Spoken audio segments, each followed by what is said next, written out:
Alright, so the brand new free-to-play first-person shooter just dropped on Steam called FragPunk, but the real question is, it is actually worth playing or is it just another forgettable shooter? So it got heroes abilities, fast-paced gunplay and a unique shard card system that let you change the rule mid-match, but does that actually make it stand out or is it just another gimmick? So today I'm gonna giving my first impression about the game after spending few hours with the game yesterday, breaking down the gameplay, the mechanics, monetization and all, and ultimately answer the question whether or not FragPunk is worth your time. So let's get right into it. Alright, for those who don't know, FragPunk is basically a 5v5 hero-based first-person shooter developed by Bad Guitar Studio and published by, of course, NetEase Games. And after months and months of waiting, playtesting, the game just dropped yesterday on Steam with the console versions coming up later. So if you're on PC, you can download the game right now through Steam. It is completely free to play. At first glance, the game feels like a mix of Valorant, Overwatch, and even a little bit of Apex Legends, but of course with its own twist. The biggest selling point or the biggest difference, I would say, compared to any other 5v5 shooters like CS or Valorant is the brand new shard card system. So basically before each round, team can pick up to 3 of these cards that can do anything from giving you infinite ammo, changing gravity, or even make enemy heads bigger, and it's meant to keep every round more fresh and unpredictable. And of course we're gonna talk about them more in a minute. Alright, when you're talking about the actual gameplay, my first impression was it's actually pretty fun and polished. Especially the gunplay felt really good and it is much more closer to a game like Apex Legends or Call of Duty. There is not a significant movement penalty when you're shooting. You can literally aim and shoot and move at the same time. The time to kill is also feel somewhere between Apex Legends and Valorant. It's not instant, but you still need to have a good aim to get kills. But when it comes to movement, I feel like the game is much more slower than I expected, which really came as a surprise for me because the gunplays actually encourage you to be more fast-paced and aggressive. And also seen some of the recent Steam reviews mentioning the same thing. I believe on the previous playtest, the speed was pretty much on par, but they kind of nerfed it when it comes to the full release. But of course you can use different shard cards to improve your movement speed. But keeping that aside, I can understand they want the game to be more tactical, similar to other 5v5 shooters, but overall felt like the game is a bit more sluggish and slow when it comes to movement. But as I previously mentioned, the overall gunplay felt really good with all the visual effects and over-the-top animations, and especially the sounds, the weapon sounds and the kill sounds make it much more satisfying to play around with. And also there are a good amount of weapon variants available in the game, from pistols to shotguns, SMGs, assault rifles, sniper rifles, marksman rifles, and even a couple of powerful melee options. But compared to a game like Valorant, there is no any in-game economy. You can literally pick up and play any weapon that you like, but of course if you die with that weapon, you won't be able to use it for the next round. The matches are pretty short, only last like 7 rounds. The first team to win 4 rounds win the game, simple as that. But somehow if you had like a very close game like 3-3, there is no like a one single deciding round. Instead, each member is going to go head to head against the enemy team for a 1v1 battle, and it's reminding me of like the penalty shootouts right at the end of a football game. And actually it's pretty fun and I think it's a very nice addition to the game. And also another aspect that we're going to talk about is the different heroes with unique abilities, and in this game they call Lancers. And right now in the game there are more than 10 plus Lancers,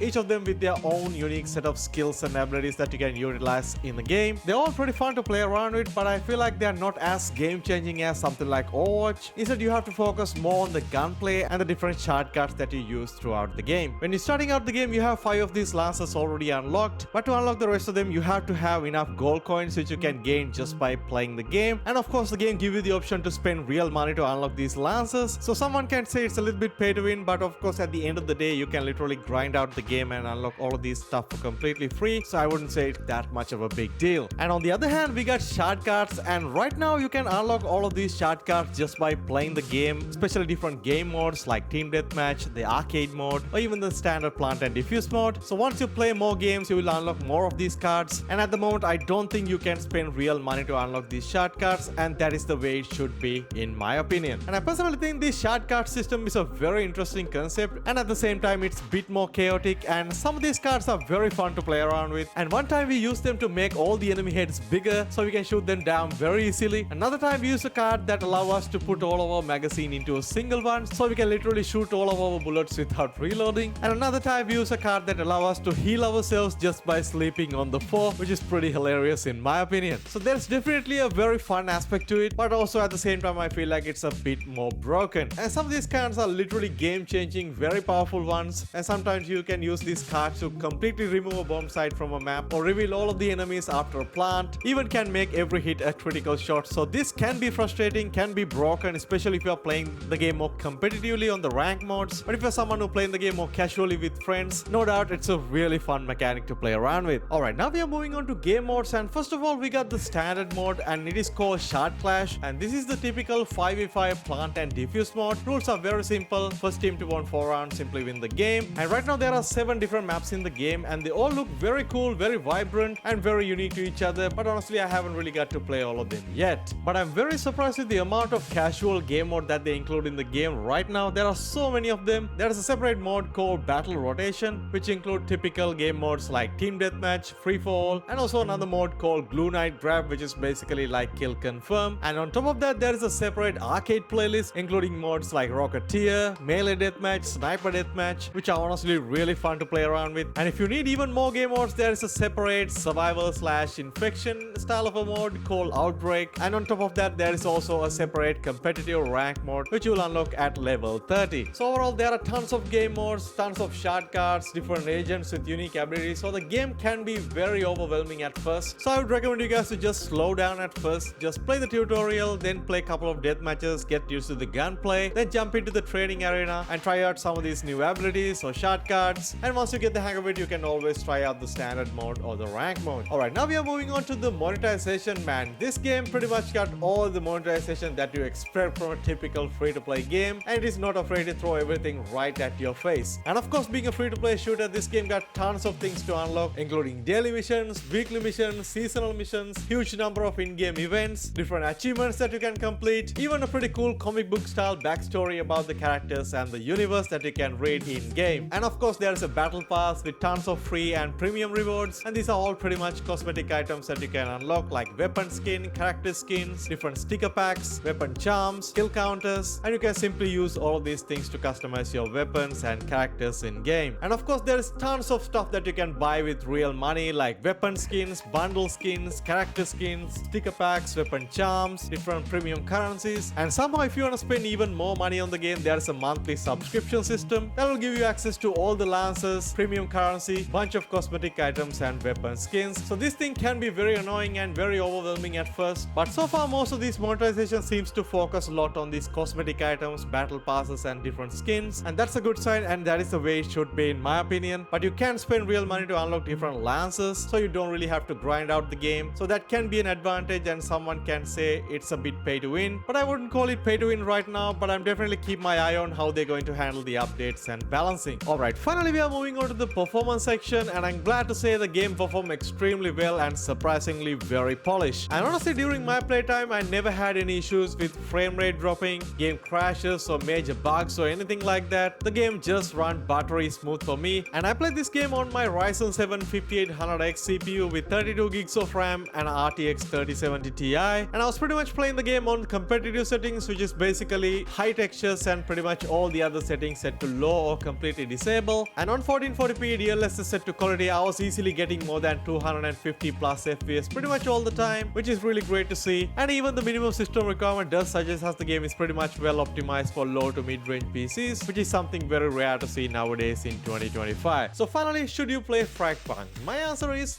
yes, absolutely. It's a really fun first-person shooter with very fast-paced gunplay with some unique twist, and generally speaking, if you love playing shooter games like Valorant or Counter-Strike, I'm pretty much sure you're gonna enjoy this one as well. And the game is completely free to play. You can download it right now on Steam, and the download size is only around 30 gigs and doesn't require to have like a super high-end PC to play either. So really fun shooter to play right now. Definitely go ahead and check the game out. And if you're playing the game right now, I would love to know your thoughts down in the comment section. Let me know down below what is your first impression about the game. And as always guys, if you enjoyed the content, don't forget to like the video, subscribe and stay tuned to the channel as we cover pretty much anything related to free to play games. I'll catch you guys soon in the next one.